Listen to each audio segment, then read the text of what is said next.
Yeah. Which is why I wanted to talk to you about it, because you've done it.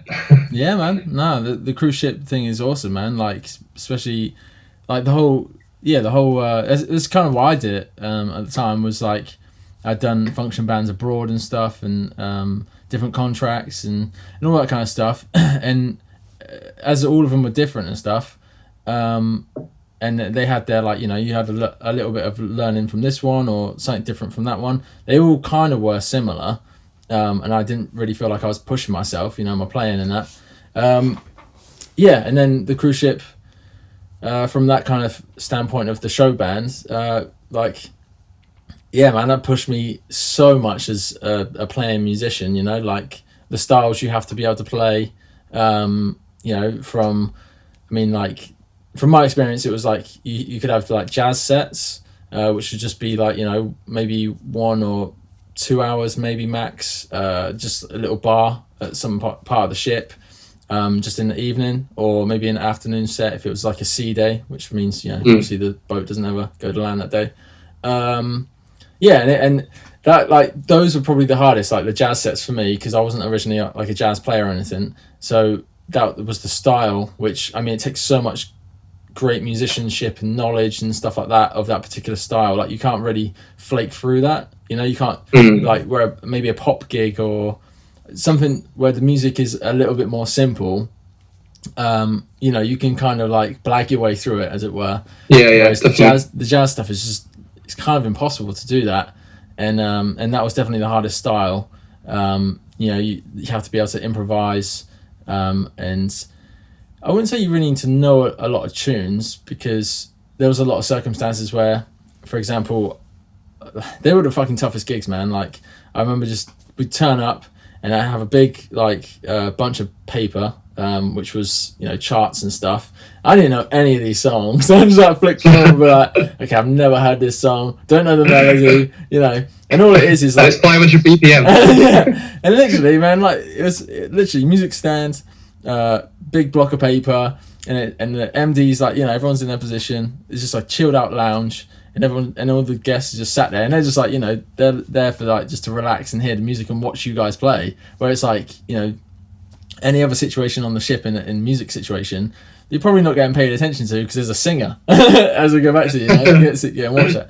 But so yeah, and I'm stood here, charts in front of me, and we go, and it's like, right, we're starting this set, and the MD would be like a trumpet player. Most of the time, I think it was a trumpet player. Yeah, I think it was 2 trumpet players, the MDs.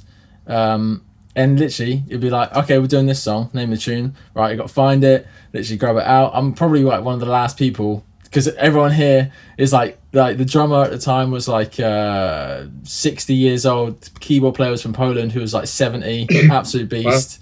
MD was trumpet, guitarist was like in his 30s, and me on bass, and that was it.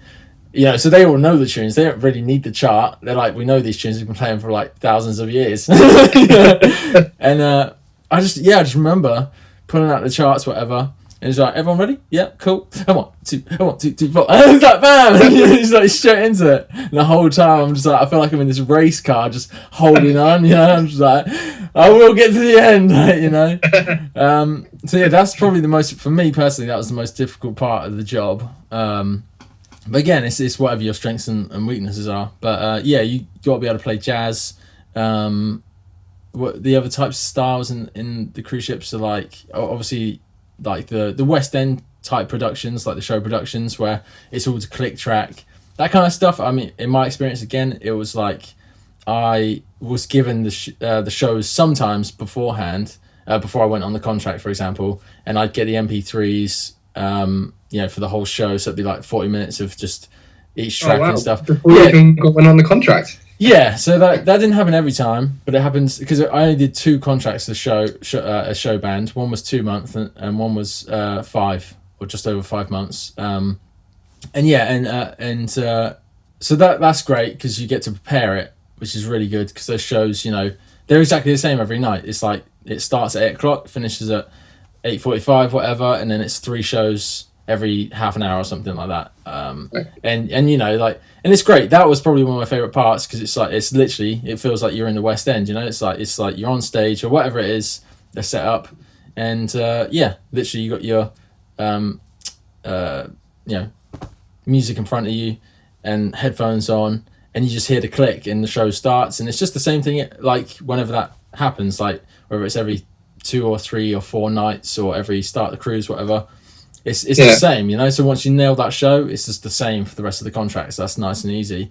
Then there's big band sets, which is kind of similar to the jazz stuff. It's a little bit less intense because there's a bigger band, and it's a little bit more, it's kind of laid back as well. And the charts, you're reading exactly what you're playing, whereas the jazz stuff, it's, especially from a bass player like point of view, all I have is the melody and chords, and and any sort of musical geography like DSL coder or whatever.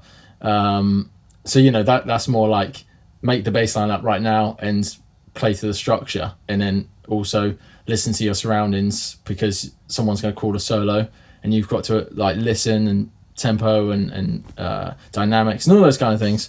Whereas big band's a little bit more straightforward, where it's just the chart, you open it up and you play start to finish.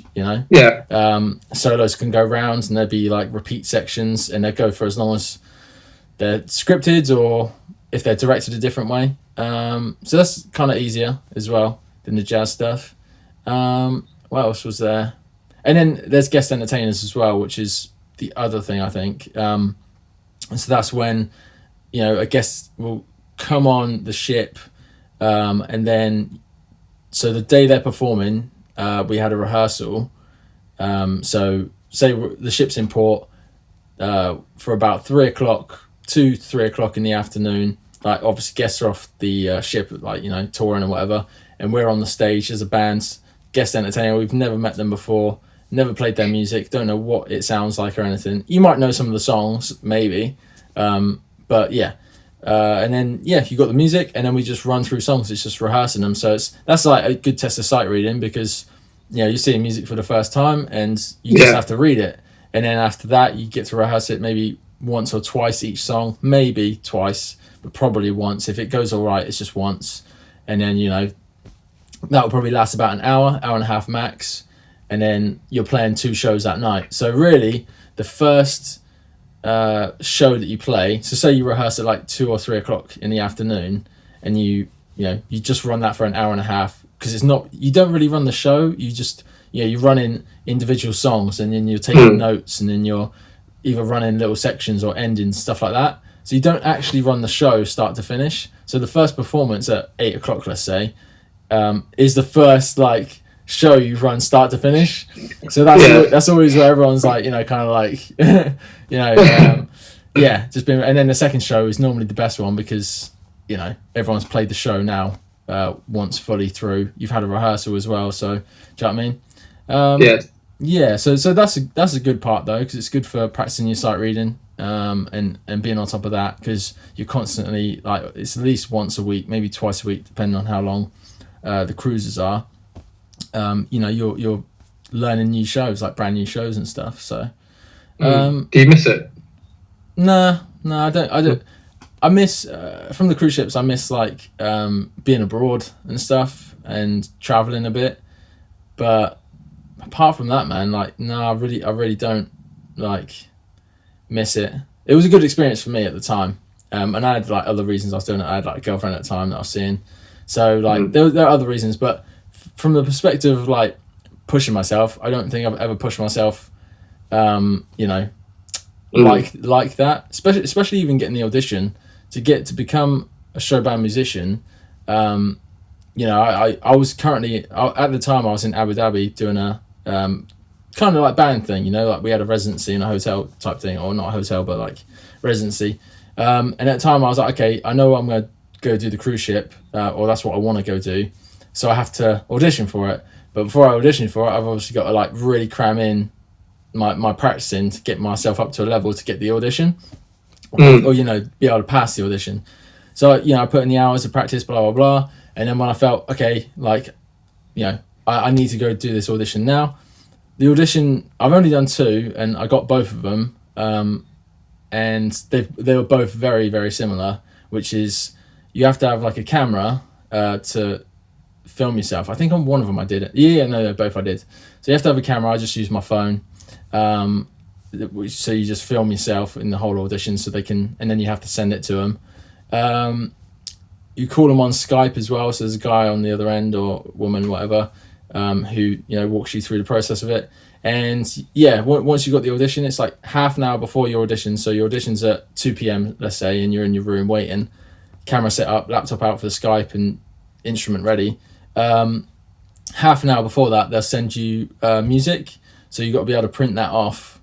And you just got to print it off like real quick, because you want to see the music as much as possible before you got to start. So yeah, I had to go out and buy a printer when I was in Abu Dhabi just for that sake, because I was like, there's no way I'm going to go print somewhere, run back, and then be able to do this. So yeah, so half an hour is not much time at all. So you really got to just have practiced, or just be a good enough sight reader or whatever. And then the audition is fine. Like, it's just, it's kind of nerve-wracking, because this person's on the other end of the phone, and that you'll probably, and you'll download some MP3s as well, some backing tracks for the music you're about to read, and then put the phone down, or they say, cool, just play this track when you're ready. Cool, and you go press play. You've never heard the MP3 at all, and then you're just like, okay, go. And you fuck up, man, like you do. But then it's really, I think what they judge you on is really how much you improve the second time around. So you can read the music once, and you're fully sight reading, and then it's finished, and you're in a fucking cold sweat, and you're like, I messed up so much. And they're on Skype like, okay, cool. And in this bar you did this, in this bar you did that, and I'm just like, oh my god, like you just heard it, you just.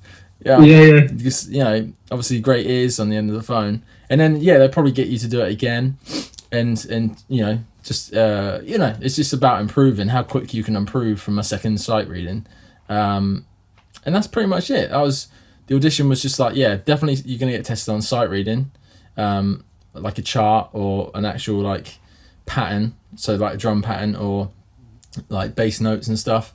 Another one was like improvising. I think I had to choose a couple of songs to play as well, maybe like off my own, like a couple of jazz tunes or something like that. They're really just testing that you can do the job that you're gonna go on the ship to do, which, as I just said, is like show band. It's like jazz gig, big band gig. Guest performer, which can be anything really, and then the production shows as well. So they're kind of testing you for all that stuff. So as long as you can prepare yourself from that, you're good for the audition. And, the audition is what it is, like you just do your best and just be prepared for it. And then as soon as you got the audition, then that's when you just got to wait for the contracts to come through, which really didn't take me long to get one. The first time I did the audition, I got it, but I didn't end up doing anything with it. And I stayed on their books and, probably just not on there anymore. And then the second one was what I really wanted, which was way down the line a few years later, and got the audition, and then they put me on it. Like, they're like, okay, we'll put you through. And then I said where I wanted to go. I think they knew that before I was doing the audition, actually, like what ship I wanted to do. Oh really? You knew what ship you wanted to do? Yeah, because as I say, at the time I was with a girlfriend, and she had that contract coming up, and I was auditioning directly with that company, so their funnel, however that worked, or their people. And then, when I was auditioning with the guy, I was like, cool. And I was like, that's the ship I want, or whatever, through email or whatever. So, I was just auditioning for that ship, basically. And they ended up giving me a different ship just before that one. So, they're like, do this one for 2 months. And if you're all good and you get good feedback, we'll put you on that ship for 5 months for the one you actually want. So, I was like, and that's what I ended up doing, Who was that with? That was a Princess Cruises. So, that's the only cruise ship I've worked with. Okay. Did you contact them directly, did you? Yes. So I can't remember how I got the contact. Okay, it was through an agent. So I had this like weird, like lucky timing, like real lucky timing. So when it all happened, I was through an agent that someone gave me, or I came across, I can't remember how, but through an agency, and they got me the audition or something like that. I got the audition, did that, and then I had an email from that agent saying, and it was like it tagged loads of people in it, like I guess all the people they represent and stuff, and it said basically they were closing down. So now anyone who's with whatever companies you're with, you're now direct. So I had just done the audition, got this email, agency's gone, and now I get the contact from this person at Princess Cruises saying like I'm direct, got the job, and I was like sweet. So there's now no agency fee, so my money just went up straight away. So I was like happy fucking days. Right? Yeah, right. Yeah, because the only ones I've seen was Lime Entertainment and Suoni. Yeah. Have you had any experience with either of those? No. So what was the first one? Lime. Yeah, Lime. Nah. I mean, there's on Facebook and stuff. There's loads of cruise ship ones that pop up. I'll have a look at my emails, and I'll try and find the contact I have for Princess Cruises. I can give you that one. That'd be great. Thank you. But yeah, apart from that, I don't really know what agencies are out there. I mean, I don't think it's hard to find them because literally, like, yeah, I just think people either stay on the cruise ships, and like I said, when I was playing that band, it was like, 60-year-old drummer, 70-year-old keyboard piano player. People just do it for a lifetime because they get paid, they travel, they save a load of money, and they get to do what they want to do. It's like fair enough. So you can do it like for a long time, and I think people either jump into it and do that, or like me, I just did a few contracts and then I bounced out of there, because I wanted to do other things. So like they're always looking for musicians because no one sticks around forever. Do you know what I mean? Yeah. So yeah. Yeah. So I had I rejoined Star now again, and then there was a few things came up on there, so I applied to them, and I've had responses from everybody back, basically just asking for like a show reel or then just a bio. I just have to send an email, but at the moment I'm in the cramming practice mode. Yeah. So what I don't want to do is go to the audition now, knowing full well that I probably won't do the best job I could do. But it's weird, like timing wise. We did with the bands. We went on a ship for talent cruises at the end of last year, and it was basically they had said to us the start of next year. So now you'll probably have another one. So everyone kept it free. We booked all the time off our agency and stuff, and nothing comes through. Yeah. So we've got like, I think it's 10 weeks and no gigs. Yeah. Nothing. Bloody hell. Like at all. Like, so if we've had one come in Feb, we've had about 4 or 5 now come in for March, but it's 2 months effectively of absolutely nothing. So what I've decided to do, instead of kind of panicking, and because I'm all right, you say what you can throughout the year. I'm okay. So just but so I've looked at these 2 months and just thought, well, this is my cramming time. So I've got my routine written out. It's 4 or 5 hours every single day of everything's to do with reading, like everything. But there's a big jazz section, there's Latin sections, everything that I suck at. So basically everything. Just working on everything I can. So I've told myself at the end of Feb, I'm going to contact them again and then book an audition. Yeah, man, definitely. You definitely get on it. Yeah. That's cool, man. Like, what are you doing for like sight reading and stuff? Because like for my example, like I was concentrating on I think 3 things I'd say, which was like rhythm reading, which is the thing that always changes. So I didn't care about pitch or anything. I was just constantly focusing on rhythm for like maybe let's say 20 minutes, half an hour, or whatever. And then another section would just be on pitch, which obviously would incorporate rhythm, but could be a little bit simpler. So it could just be stacks of 8th notes, but the pitch would be up and down everywhere, testing where I was playing on the fretboard, for example, or whatever. And then obviously I don't know how you relate that to drums, but then the other one would just be like, finding stuff online or buying books, and just being able to read something for the very first time. Do you know what I mean? Yeah. So there's a few things I'm doing. The modern reading text in 4/4, that one, and the odd time reading one. I'm reading both of those cover to cover every single day. Yeah, that's like an hour and a half just there. Nice. There's another book that's called The New Breed, right. Which especially for drummers is amazing. So it's basically on 5-way coordination. So you'll have 3 things written out. So say, for example, your right hand's doing this on the ride cymbal, your left hand's doing this on the snare, your left foot's doing this on the hi-hat. And then you have to sight read 10 pages worth of music with your foot. So there's 49 systems in total of that. But then the idea is you can count quarter notes while you're doing it as well. Yeah. So the idea being is like, when you're in that situation, you're not so focused on what you're doing, you should be able to hear it. So I'm taking one of them systems a day. And then the other thing, like you say, is I've got old books I used to teach out of, like grade books and stuff. So I'm still teaching now. And I'm just taking random ones and just opening it up and then just hitting play on the MP3 and just going for it. And if I make a mistake, I'm not going back over it. I'm just trying to see if I can just keep going. Yeah, 100%. That's the most important thing. Yeah. Yeah, I mean, and some of them, for example, like the Trinity Rock and Pop books, which are the ones I teach out of mostly, they've got real songs in. Right. So, for example, there was Sweet Child of Mine in one of the songs I did today, but it's not right. It's the original. Yeah. And we played that song so much in the band, but having to ignore that and think, just play what's written. Yeah. That's quite challenging in itself, because you automatically go onto autopilot and go, oh no, that's not what's written. So imagine on the ship when you're doing songs like that as well, it's, you have to do them as they are. So, but yeah, so that really is it's about 4 or 5 hours a day at the minute. Cool, man. Yeah, I mean, like you can do all the practice, like you have to do all the practice you can to get to the audition point, and then once you get past the audition, I would say that's when the real learning comes. That's when you really start to push yourself, because honestly, man, like, I was in that situation of where I was trying to really, sharpen my skills in sight reading and other things, get the audition, pass the audition, and then once I got the job, I'm on the ship, and then really there's 5 months when I was on the second ship.